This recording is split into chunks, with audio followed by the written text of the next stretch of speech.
佛。首先歡迎大家參加今日週三呢個共修嚇。呢段時間都係學習上人嘅第18願講話啦。咁今日咧都係接住上一次嘅嚇。都係講到第6章乃至10年裏邊嘅第1節嘅下邊第3大點嗰個位嚇。咁我哋接住上一次啦。咁乃至10年咧就係顯平生業成。咁呢一個咧喺邊度有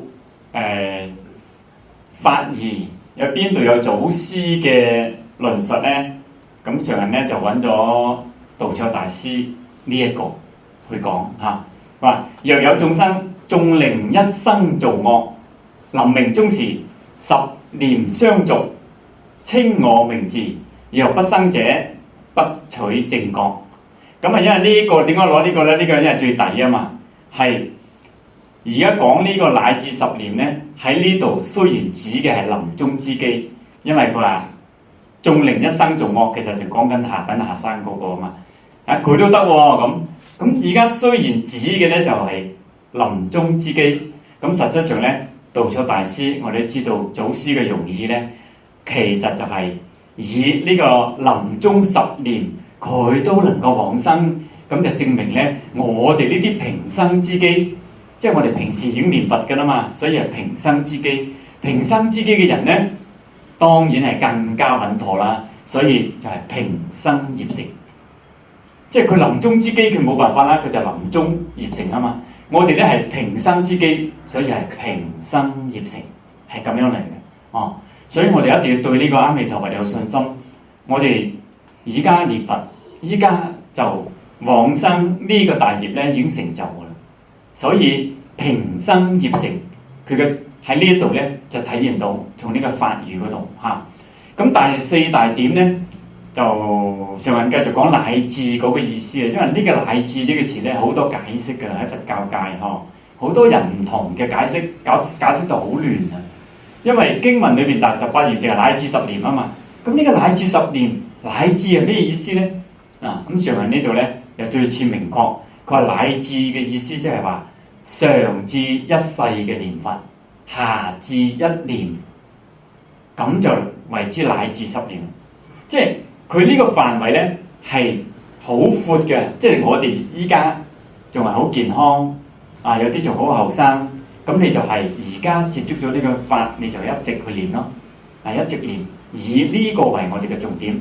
咁所以上人咧，佢下邊咧繼續列舉咗呢個善導大師喺《觀經疏》裏邊嘅一啲嘅法語。善導大師喺《觀經疏》嗰度咧，佢有講過，佢話上盡一形，下至1日、1時、1念等，係咪？咁我哋睇到佢個嗰個趨勢咧，就係從多向少去講嘅，即係有啲人佢係會咁噶嘛，所以佢係上盡一形，下至1日、1時、1念等，佢有咁嘅講法。咁而另一方面咧，佢就話或從1念、10念至1時、1日、1形，就由少向多去講。總之每一個人嘅情況都唔同，大意咧就係話一發心以後，誓不此生無有退轉，唯以淨土為期。總之你呢一世認識咗呢個法門，我就以念佛為我嘅生命，我以念佛為我嘅生活最重要嘅部分。咁呢個咧就係咁樣一路去到往生淨土為止咁樣咁所以呢段文字咧就能夠好好咁理解呢個乃至2個字嘅意思啦。咁我哋咧就唔好淨係諗住乃至10年就10年。其實嗰個10年我哋之前都講過，佢係唔係淨係指數目嗰個10字噶嘛？好，咁呢一個咧上盡一形，咁我哋都知道啦，上盡一形就係成世啊嘛，係嘛？成世念佛上盡一形。咁呢度咧我哋譬如每一個人其實都唔同噶嘛，有後生有年紀大，每個人入門入呢個法門嘅時間點都唔同嘅。總之你入咗呢個門，你仲有50年，你咪念50年嘅佛咯。你仲有40年命，你咪念40年咯。咁你10年咪念10年咯。就係咁嘅意思。即係你一接觸呢個法之後咧，一直練到往生為止。咁呢個咧先係正確嘅理解嚇。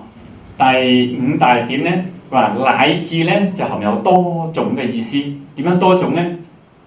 上人喺呢度列舉咗幾種。一方面就係話，無論係乜嘢人，咁點咩意思咧？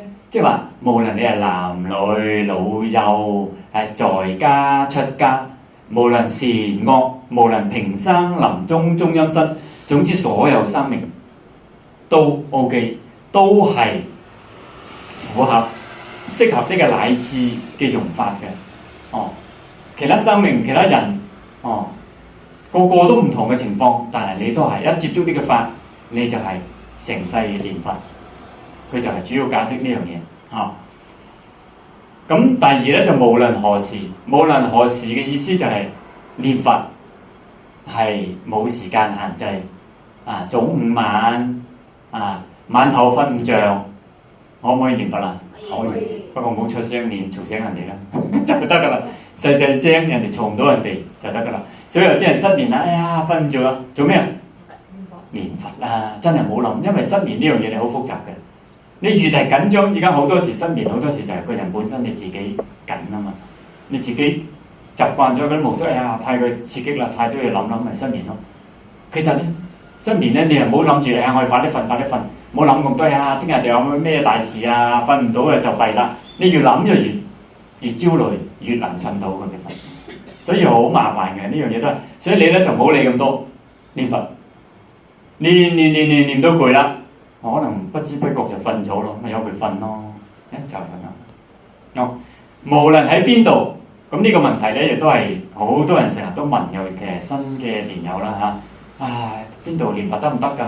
嗱，念佛咧就係百無禁忌，唯一咧就係話隨順人世間嘅特點啊，你唔好嘈住人哋啦，係嘛？唔好嘈到人哋啦，冇令到人哋反感啦，咁嗰啲梗係要注意啦嚇。盡量迴避呢啲啦，所以係百無禁忌念佛嚇，咩地方都冇問題嘅。無論乜嘢職業都適合念佛。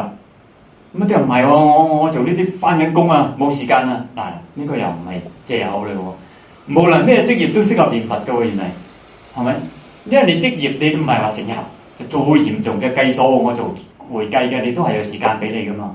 你都係可以喺休息嘅時候啊，飲茶食飯啊個時候啊之前啊都可以念佛，喺個心念得噶嘛。咁做其他工種咧更加係啦，你做咩工其實都係可以念佛嘅。切菜念佛，炒菜念佛，掃地念佛，其實係真係冇影響啊各位。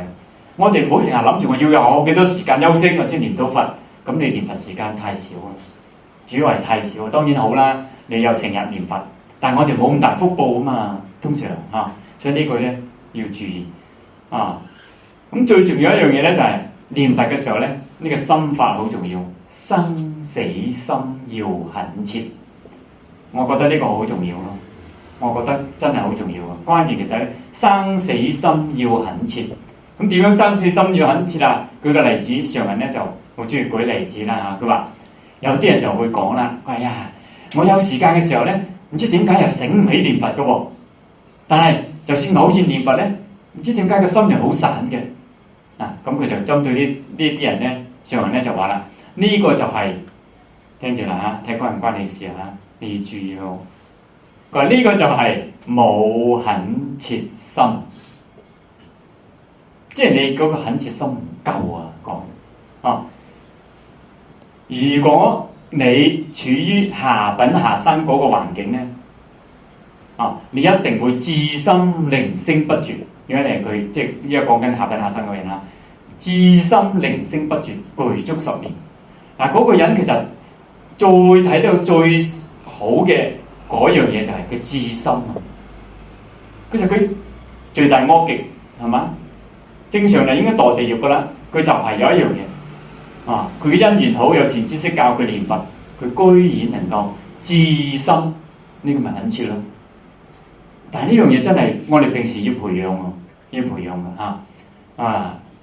嘅首先咧就唔好怕死啦念佛人係到最終你一定係要唔怕死先係最好嘅狀態。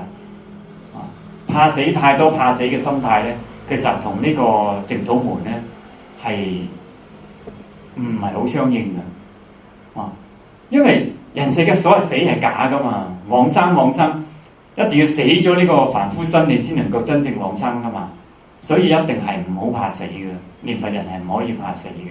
咁你呢啲你自己發覺自己好怕死，你要慢慢去睇下點樣說服你自己冇怕死咯，係嘛？尤其係自然死亡老嘅，梗係要死噶啦。所以呢啲問題咧，其實係淨土中嘅個核心嘢嚟嘅。不過好多人咧就唔敢提，唔想講又唔想聽，咁你就其實麻煩嘅，到時候，因為你要面對啊嘛，所以淨人呢個上人咧，佢最後咧呢度話啦，佢話淨土法門嘅人咧，生死心要懇切，生死要懇切，而家當就係臨終，你成日都要同自己講，聽日就係臨終啦。或者今日就臨終啦，咁點咧？我哋一定要成日問自己呢啲問題嘅。我哋成日都唔敢問，唔會問咧，到時候咧就麻煩拗教噶啦。生命係無常啊嘛，你都成日都知，點知啫？邊個都唔知道自己幾時走噶？除非你預知時至啦，咁啊恭喜你啦嚇，最大係安心啦呢種就咁有啲人又話啦，我一直咧都好虔誠咁念佛嘅喎，但係越係專一念佛嘅時候咧，妄想就越係多嘅，都唔知點搞。咁呢度咧，上人咧佢亦都係提供咗一個方法俾我哋去做嘅嚇。咁我哋睇下呢個嚇。咁上人咧有一個佢話真係想念佛嘅時候比較清靜咧，呢個聽住咯。平時我哋好少講啦，呢個上人講下上人好少咁講，但係我發覺呢度咧上人講，我哋特別要提出嚟啊。佢話如果念佛想比較清靜，冇乜妄想雜念咧，有方法嘅。咁咩方法咧？嗱，上人呢度咧都係推薦我哋用十念記數呢個方法。都係用十念記數達到攝心專注，咁你自己睇下你自己做唔做得到啦？就係每一句佛號，每念一句，你要知道而家念緊第幾句咯。即係佢十句一個循環嘅，同印光大師嘅都差唔多啦。無非就係要專注，講到底就係你念緊嗰陣，第一句、第二句，你要知道，咁咧就比較專心，所以我哋要明白念佛，你一定係專心好過散心㗎。只不過我哋係包容大家，係嘛？念佛人有好多有初機，你真係佢唔得咁點咧？散心念住先啦，念梗係好過唔念㗎嘛。因為呢個佛號嚟㗎嘛，梗係念好過唔念。但係就唔係話提倡，唔係話想你哋啲人咧，即係成日都係散心念佛。唔係咁意思嘅，各位你越係專心越好。不過你做唔到嘅就你念佛都好，退而求次，你明唔明啊？所以我哋理解問題咧，冇理解錯。念多一定比念少好，一定嘅。對於你自己嚟講對於你自己嚟講，你唔好同人比同人哋比唔同，個個都唔同噶嘛根基。但你比你自己咧，一定係咁嘅，正一咁咧。你話佢哋呢個方法咧，佢話起碼咧，雖然細嗰啲妄想咧，你好難噶啦，好難咁樣控制到佢。但係粗嘅大嗰啲妄想咧，可以通過呢個方法咧，你專注咧，你咪去除呢啲妄想雜念。咁你念佛嘅效果係好嘅，係唔同嘅嚇。咁咧，上人呢度咧就係再次強調，佢話我哋念佛咧，其實平時點解成日叫大家念佛咧，就希望大家咧係將熟轉成生，將生轉成熟。咩意思咧？呢個説話好多人都聽過噶啦。所謂熟，我哋乜嘢叫熟冇念，俾你掌聲。唔錯。貪嗔痴慢疑，我哋最熟啦，係嘛？日日講你做噶嘛，嗰啲嘢好難改噶嘛。我哋因為太熟啊嘛，所以好難改啦嘛。所以將熟嗰啲轉成生，即係將啲貪嗔痴慢疑咧變成好生疏啊！咁即係點啊？即係要你進步咯，要你修心咯，修心養性咯，嚇！其實亦都係修行。不過我哋本門好少用修行呢個字，其實呢個咪修行咯，啊，改正你嘅行為啊嘛，將生轉成熟，乜嘢最生啊？佢佛號最生疏咯，係咪？要將呢句佛號轉成熟，即係熟到求其都知道出嚟，發夢都念佛，你成功。你發夢都念佛，你就好犀利啦，你就好嘢啦，真係㗎。但係我哋唔係話要求個個發夢都要念佛，又唔係。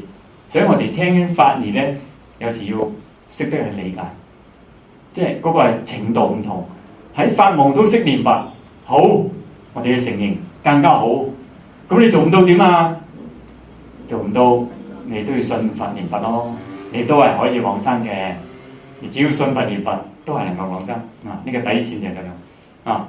咁所以咧，上人咧就叫我哋就係咁樣將生嘅轉成熟，就將呢個佛號咧念多啲，念到佢熟為止，念到佢熟。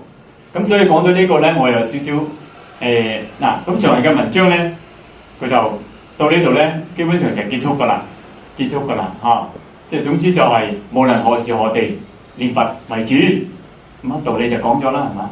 但係我有時咧，我自己都積累嚇，咁啊講少少我嘅睇法。咁我哋念佛咧，其實好坦白講啊，個個都知道念佛好嘅。如果唔知你唔會嚟啦，係咪？個個都知嘅，但係咧又個個都差唔多遇到呢個問題，就係念佛嗰陣咧，其實坦白講，你係唔係好舒服㗎？因為呢句佛號咧，你未入到去嘅時候咧，你覺得佢太單調，成日念你每都6個字咧，你整下你就好煩悶。呢個係普遍現象嚟嘅，你唔好以為唔敢講啊！啲人有啲佛號咁講咁好，話念佛唔舒服。有啲人就係唔講到出口。實質上我睇你嘅表現，睇你嘅動作，你共修嗰啲嘢，我就睇到你就係唔舒服。咁點解呢？咁好嘅嘢都唔得？因為我哋未適應啊，即係我哋冇真正去融入呢句佛號，未真正覺得佢咁好，同埋訓練唔夠啊。咁所以呢度咧，我簡單講下我嘅睇法，睇下如果你做得到咧，試一試。我呢段時間都試緊咁樣念佛，我覺得真係又幾好喎。咁唔係話一定勉強大家都咁念下，即係你試下啫。你覺得好，你咪試下咯。咁點念咧？譬如共修咁，我哋聽上人嘅佛號啦，係咪？咁聽上人嘅佛號咧，佢淺淺每一句之間係咪有個空格啊？嗰個空格嚟做乜嘢？唞氣啊嘛，就係啦，唞氣。唞氣嘅時候咧，你用個心念一句佛號，你試下。開始唔慣嘅，好似好緊張咁啊！好似你習慣咗之後咧，用唞氣嗰個時間咧就默念。你反正都唞氣㗎啦，咁你就默念。呢個默念咧，你就變咗冇斷纜啦。即係你會更加連貫，同埋你更加專注，你冇時間諗咁多衰嘢。咁我有時咧就呢個我主要都係喺善導大師嗰度有所領悟啦嚇。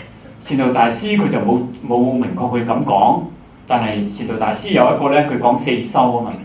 四修裏邊咧有一個咧就係無間修。無間修嘅意思就話，當你修念佛嘅時候咧，冇間斷係最好嘅。咁當然啦，我哋而家聽上人嘅佛號咁樣念咧，都叫做不間斷嘅。以前我都解釋過。但係如果你唞氣嗰度都連一句咧，更加係不間斷咯。南無阿彌陀佛，南無阿彌陀佛。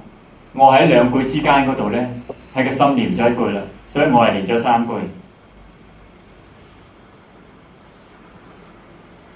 開頭唔慣，但係習慣咗之後咧，原嚟發覺一個感覺咧，你好易專注啊，好易專注，跟住帶嚟一個好好嘅情況就係、好快你就聽到維羅叮叫大家起身繞佛啦。即係話你坐20分鐘原嚟好快過喎，但係如果你唔係用呢個方法咧，你有時發覺坐喺度20分鐘係好漫長嘅，因為好多人有感覺㗎啦。亦都係點解冇咁多人嚟念佛嘅一個原因，我覺得就係因為你念佛好悶。好坦白講，我講你哋內心嘅説話啦，講唔出口嘅説話就係、你念佛根本上就係悶，唔舒服，又覺得好似嘥時間咁。我專登嚟佛堂呢度念，咁我又嘥時間又嘥車飛，係嘛？即係你好多嘅考慮咧，你就唔嚟啦。其實咧，你就失去大利，因為你喺屋企其他嗰啲環境又好難，你一個人咧係好難搞嘅。其實係啊，你好難衝破開始念佛嗰個階段，進入到喜歡念佛呢個過程係好難嘅。其實唔係容易達到嘅。所以咧，你試下早上嚟咧，同埋大家一齊咁樣，你專注咁樣念咧，你真係可以發覺時間好快過啊！繞佛又係一樣，繞佛嘅時候正式就唱，跟住唱，但係每兩句佛號之間有比較長嘅唞氣噶嘛，係咪？大家知啦，嗱，等下唔會噶啦。我哋兩句佛號之間中間嗰度比較長嘅唞氣時間噶嘛。嗱，嗰個時間你又試下念一句，但係嗰時候咧你就唔好唱啦，因為你唔夠時間唱嘛。你又係念翻南無阿彌陀佛，喺個心念唔出聲，因為你唞緊氣啊嘛，你念唔到出聲嘅，明唔明啊？你唱完一句，跟住咧喺個心南無阿彌陀佛，顧埋隻腳，跟住唱下一句。你係冇時間諗啲衰嘢，你冇時間妄想啊，咁你就專注咯。專注念佛嘅效果一定係好過你妄想去念佛嘅，一定係各位。我哋雖然包容允許你散心念佛，但散心念佛唔係一個好好嘅狀態。但係你信佛念佛，散心都好，都係往生嘅，都係可以往生。不過你喺念佛呢啲嘅日子，你喺未往生之前呢段時間生活呢段時間咧，你始終冇乜發起啦，即係你融入唔到落去。所以從另一個角度講咧，你做到咧，你更加感覺到係易行道，你舒服啊嘛。你念佛舒服啊，你念佛舒服，好重要啊！我覺得有啲人去跑馬場舒服，賭馬嗰陣舒服。佢有原因，佢興奮啊嘛。有啲人打麻將好舒服，唔係佢點解打通宵咧？佢就係舒服，佢中意啊嘛，中意啊。其實話俾大家聽，念佛更加舒服嘅，到最終係念佛，而且係發起係真樂。頭先講嗰啲假嘅，係嚟時間戚咗你嗰條神經，令到你興奮下咁解嘅啫。根本上過咗個啖氣咧，你係副作用好多嘅，又辛苦啦，疲勞啦，冇唔夠眼唔夠瞓啦，好多問題出嚟嘅。但係念佛咧又唔同啊，所以我哋越嚟越發覺印光大師講好啱，念佛咧最能夠養神，養神。但係我哋而家做唔到啊嘛，我哋念佛最容易瞌眼瞓，人哋係最容易養神，最能夠養神，點解會瞌眼瞓嘅咧？即係你冇養神咯，你做唔到嗰樣嘢啊嘛，你變咗瞌眼瞓咯，變咗。所以呢個好無聊，我哋要向每天進步多一些，好唔好啊？好，咁樣大家囉囉嗦嗦，我睇下時間未到，我今日講得快啲，咁所以咧就加插咗嗰個話題落去。